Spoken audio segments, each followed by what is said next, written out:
வணக்கம். இலங்கை செய்திகளுக்காக நான் ஹரிணி. முதலில் தலைப்புச் செய்திகள். ஜனாதிபதி கதிரையை தக்கவைக்க மதுபான அனுமதி பத்திரம் வழங்கியதாக ரணில் விக்ரமசிங்க மீது எழுந்த குற்றச்சாட்டு. கொரியாவுக்கு தற்காலிகமாக தொழிலுக்கு அனுப்பும் E8 விசா எந்த வகையிலும் சட்ட ரீதியானது அல்ல என எச்சரிக்கை விடுத்த அமைச்சர் விஜித ஹேரத். அனுர அரசின் அடுத்த அதிரடி, பழைய பல ரகசியங்கள் அம்பலம். இனி விரிவான செய்திகள். நாடாளுமன்ற உறுப்பினர் இளையதம்பி ஸ்ரீநாத் இலங்கையில் இடம்பெற்ற உள்நாட்டு போரில் தமிழ் மக்கள் சொல்ல முடியாத துயரத்தை அனுபவிக்கும் நிலைக்கு தள்ளப்பட்டுள்ளதாக தெரிவித்துள்ளார். இலங்கையில் ஏற்பட்ட இறுதி யுத்தத்தில் உயிர் நீத்த தமது உறவுகளுக்கும் எமது தலைவருக்கும் வணக்கத்தை தெரிவித்துக் கொள்கின்றேன் என கூறி அவர் நாடாளுமன்றத்தில் தனது உரையை ஆரம்பித்தார். இது தொடர்பாக அவர் மேலும் தெரிவிக்கையில், கடந்த காலங்களில் ஆட்சி செய்தவர்கள் தங்களின் சுயலாப நோக்கத்திற்காகவே செயற்பட்டனர். இதனால் எமது மக்கள் புறக்கணிக்கப்பட்டு பெரும் சிக்கல்களை சந்தித்தனர். முன்னதாக ஜனாதிபதி அவரது அக்கிராசமான உரையில் சகல மக்களுக்கும் ஒற்றுமையை வழங்க வெளிப்படுத்தும் நம்பிக்கை அளிக்கும் கருத்துக்களை வெளியிட்டுள்ளார். அந்த விடயம் பாராட்டத்தக்கது என அவர் தெரிவித்துள்ளார். வளிமண்டலவியல் திணைக்களத்தினால் இன்று வடக்கு மற்றும் கிழக்கு மாகாணங்களில் பல தடவைகள் மழை பெய்யும் என குறிப்பிடப்பட்டுள்ளது.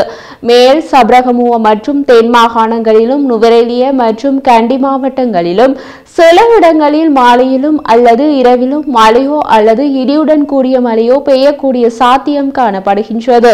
நாட்டின் ஏனைய பிரதேசங்களில் பிரதானமாக சீரான வானிலை நிலவும் என எதிர்பார்க்கப்படுகின்றது.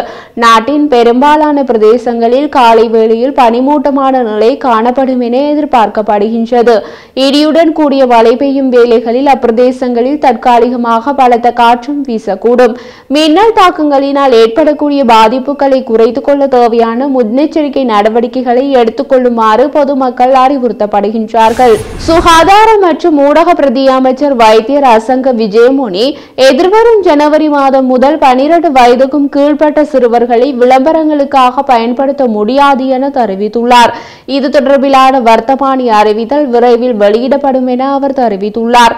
குறிப்பாக 12 வயதிற்கும் குறைந்த சிறுவர் சிறுமியர் விளம்பர பிரச்சார நடவடிக்கைகளுக்காக ஈடுபடுத்தப்படுவதனை தாம் ஜனவரி மாதம் முதுதிகதியுடன் நிறுத்துவோம் என அவர் தெரிவித்துள்ளார். கடந்த கால அரசாங்கங்களில் கடந்த 7 தொடக்கம் 8 ஆண்டுகளாகவே இந்த நடைமுறையை நடைமுறைப்படுத்த காலம் தாழ்த்தி வந்ததாக தெரிவித்துள்ளார். எனினும் தேசிய மக்கள் சக்தி அரசாங்கம் இந்த நடைமுறையை எதிர்வரும் 2025ஆம் ஆண்டு ஜனவரி மாதம் 1ஆம் திகதி தொடக்கம் அறிமுகம் செய்ததாக பிரதி அமைச்சர் அசங்க விஜயமுனி தெரிவித்துள்ளமை குறிப்பிடத்தக்கது. ஜனாதிபதி கதிரையை தக்கவைக்க மதுபான அனுமதி பத்திரம் வழங்கியதாக எழுந்த குற்றச்சாட்டு தொடர்பில் முன்னாள் ஜனாதிபதி ரணில் விக்ரமசிங்க தலைமையிலான புதிய ஜனநாயக முன்னணி விரிவான அறிக்கையை வெளியிட உள்ளது. உரிய அனுமதி பத்திரங்களை வழங்கும் முறை தொடர்பில் அந்த அறிக்கையில் விரிவாக விளக்கப்பட உள்ளதாக புதிய ஜனநாயக முன்னணி தெரிவித்துள்ளது. கடந்த தேர்தல் காலத்தில் 361 மதுபான அனுமதி பத்திரங்கள் வழங்கப்பட்டமை தொடர்பில் சபை தலைவர் அமைச்சர் பிமல் ரத்நாயக்க நாடாளுமன்றில் தெரிவித்த கருத்துக்கு பதிலளிக்கும் போதே புதிய ஜனநாயக முன்னணி அதனை தெரிவித்துள்ளது. மேலும் பிமல் ரத்நாயக்க கடந்த அரசாங்கத்தினால் வழங்கப்பட்ட மதுபான அனுமதி பட்டியலை நாடாளுமன்றத்தில் சமர்ப்பித்திருந்தார். இதனுடைய மதுபான விற்பனை உரிமத்துக்கான வருடாந்த கட்டணத்தை அதிகரித்து கடந்த அரசாங்கத்தினால் வெளியிடப்பட்ட வர்த்தமானி அறிவித்தலை நடைமுறைப்படுத்துவதை தடுக்கும் இடைக்கால உத்தரவை உயர்நீதிமன்றம் பிறப்பித்துள்ளது. இதன்படி இலங்கை மதுபான அனுமதி பத்திரம் வைத்திருப்போர் சங்கத்தினால் தாக்கல் செய்யப்பட்ட அடிப்படை உரிமை மீறல் மனுவை விசாரணைக்கு எடுத்துக்கொள்ள அனுமதி அளித்து 3 அடங்கிய உயர்நீதிமன்ற நீதியரசர் குழாம் தடை உத்தரவை பிறப்பித்துள்ளது. வர்த்தக அமைச்சர் வசந்த சமரசிங்க அரிசி கையிருப்புகளை சந்தைக்கு விநியோகிக்க தவறிய ஆலை உரிமையாளர்களில் ஒருவர் ஐக்கிய மக்கள் சக்தியின் தேசிய பட்டியலில் சேர்க்கப்பட்டுள்ளார் என குற்றம் சுமத்தியுள்ளார். குறித்த அரிசி ஆலையின் உரிமையாளர்கள் உள்ளூர் வங்கியொன்றில் 3.5 பில்லியன் ரூபாய் கடனாக பெற்றுள்ளார் என்றும் அமைச்சர் குறிப்பிட்டுள்ளார். அமைச்சரின் இந்த கூற்றை அடுத்து கருத்துரைத்த ஐக்கிய மக்கள் சக்தியின் நாடாளுமன்ற உறுப்பினர் ஹர்சன ராஜகருணா தேசிய மக்கள் சக்தியின் தேசிய பட்டியலிலும் தற்கொலை குண்டு சூத்திரதாரிகளுடன் தொடர்புடையவர்களே உள்ளனர் என்று தெரிவித்துள்ளார். இந்த தகவல்கள் மற்றும் கருத்துக்கள் வெளியிடப்பட்ட போது ஆளும் மற்றும் எதிர்க்கட்சி தரப்பில் வாத பிரதிவாதங்கள் இடம்பெற்றுள்ளன. அமைச்சர் விஜித ஹீரத் கொரியாவுக்கு தற்காலிகமாக தொழிலுக்கு அனுப்பும் E8 விசா எந்த வகையிலும் சட்ட ரீதியானது அல்ல. இது தொடர்பிலான ஒப்பந்தத்திற்கு அமைச்சரவையின் அனுமதியும் பெற்றுக்கொள்ளப்படவில்லை என தெரிவித்தார். நாடாளுமன்றத்தில் அரசாங்கத்தினால் சமர்ப்பிக்கப்பட்ட இடைக்கால வாக்குப்பதிவு கணக்கறிக்கை மீதான 2ஆம் நாள் விவாதத்தில் கலந்து கொண்டு உரையாற்றுகையிலேயே இவ்வாறு தெரிவித்தார். அங்கு அவர் தொடர்ந்தும் தெரிவிக்கையில் E8 விசா என்பது தென்கொரியாவுக்கு விவசாயம் மற்றும் கடற்றொழிலுக்காக தற்காலிகமாக இலங்கையர்களை அனுப்புவதற்கான ஒப்பந்தம். அந்த ஒப்பந்தம் எந்த வகையிலும் சட்ட ரீதியானது ஒப்பந்தம் அல்ல. இலங்கை தென்கொரியாவுடன் அல்லது வேறு நாடுடன் வெளிநாட்டு தொழில் தொடர்பில் ஒப்பந்தம் கைச்சாதிடுவதென்றால் இலங்கையில் எமது அமைச்சரவையில் அதற்கு பூரண அனுமதியை பெற்றுக்கொள்ள வேண்டும். என்றாலும் முன்னாள் தொழில் அமைச்சர் கொரியாவின் ஒரு மாநிலத்துடன் தனிப்பட்ட முறையில் ஒப்பந்தம் கைச்சாத்திட்டுள்ளார். அதன் பிரதி ஒன்று கூட வெளிநாட்டு வேலைவாய்ப்பு பணியகத்தில் இல்லை. ஆனால் அந்த ஒப்பந்தம் தனியார் முகவர் நிறுவனங்களினால் இருக்கின்றன.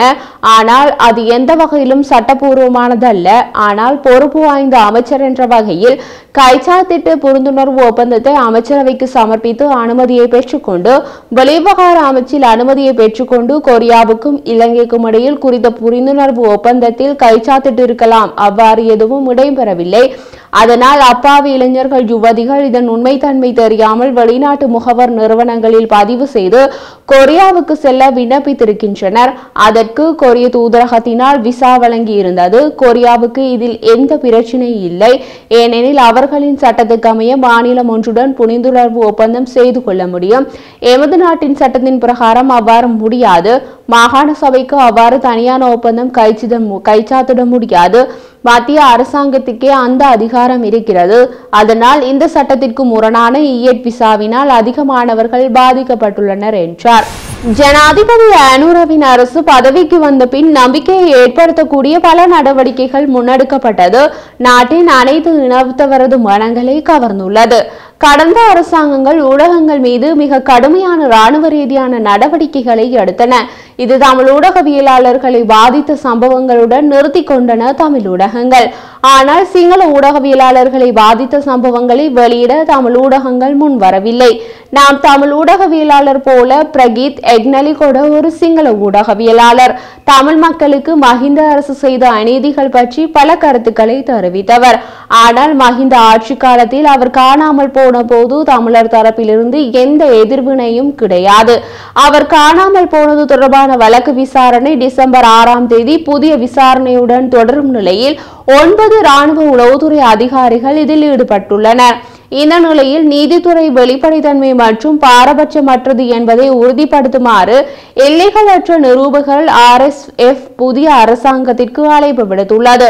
தமிழர்களாகிய எமக்காக ஏன் சிங்கள மக்கள் குரல் கொடுக்கவில்லை என்று கோஷமெழுப்பும் நாம் அதே இலங்கை அரசால் பாதிக்கப்பட்ட சிங்களவர்களுக்காக எப்போதாவது குரல் கொடுத்தோமா? அதன் பின்னர் அவர்கள் மட்டும் குரல் கொடுக்க வேண்டும் என்று எப்படி எதிர்பார்க்க முடியும்? ஊடக சுதந்திரத்தில் இலங்கை படு மோசமான நிலையில் இருந்தது. RSFின் 2024ஆம் ஆண்டிற்கான உலக பத்திரிகை சுதந்திர சுட்டனில் 180 நாடுகளில் இலங்கை 150வது இடத்தில் உள்ளது.